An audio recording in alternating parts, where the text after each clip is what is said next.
بسم اللہ الرحمن الرحیم، السلام علیکم ورحمۃ اللہ وبرکاتہ۔ حافظ سعد حسین رضوی ایک بہت بڑی مشکل میں پھنس چکے ہیں اور ٹی ایل پی کیا کرنے جا رہی ہے، اندر کی خبریں آپ کے ساتھ شیئر کرنے جا رہا ہوں۔ جس طرح کہ آپ جانتے ہیں کہ پاکستان میں کچھ دنوں سے حالات بہت کشیدہ چل رہے ہیں۔ پاکستان میں جس طرح کے حالات چل رہے ہیں وہ آپ سب کے سامنے ہیں، تو جو اندر کی خبریں ہیں وہ اب سامنے آنا شروع ہو گئی ہیں کہ سربراہ امیر تحریک لبیک پاکستان حافظ سعد حسین رضوی کے متعلق یہ خبر سامنے آ رہی ہے کہ ان کو بڑی مشکلات میں پھنسایا گیا ہے اور یہ پھنس چکے ہیں۔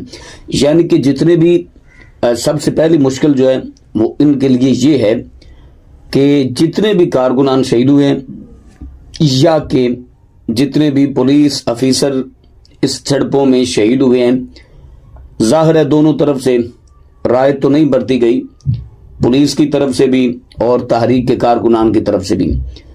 تو دونوں طرف سے جب شیلنگ ہوئی، دونوں طرف سے ہلا گلا ہوا، دونوں طرف سے شہادتیں ہوئی، تو اس دوران جتنے لوگ بھی شہید ہوئے ہیں سب کا مقدمہ حافظ سعد رضوی کے خلاف درج کر لیا گیا ہے۔ اس کے علاوہ اور بھی بہت ساری مشکلات ہیں، ان کو پھنسایا جا رہا ہے اور یہ پھنس چکے ہیں۔ مثلا سب سے پہلے تو ان کے اہل خانہ کو گرفتار کیا گیا، جن کو فی الحال رہا کر دیا گیا ہے، جس میں ان کی والدہ، ہمشیرہ اور ان کی وائف اور ان کی بیٹی بھی شامل تھی۔ اب جو خبریں سامنے آ رہی ہیں کہ ٹی ایل پی والے اس کے بارے میں کیا سوچ رہے ہیں، کارکنان کیا کریں گے، ظاہری سی بات ہے۔ اب دیکھتے ہیں کہ تحریک لبیک پاکستان کیا کرتی ہے اور ان کیسز سے سعد رضوی کیسے بری ہوتے ہیں۔ یہ تو آنے والا وقت ہی بتا سکتا ہے کہ یہ جو سعد رضوی پر ایف آئی آر درج کی گئی ہے، جتنے پولیس والے شہید ہوئے ہیں اور جتنے کارکنان شہید ہوئے، تمام کی ایف آئی آر جو ہے مختلف شہادتوں کی جو ایف آئی آر ہے وہ سعد رضوی کے خلاف ایف آئی آر کر دی گئی ہے۔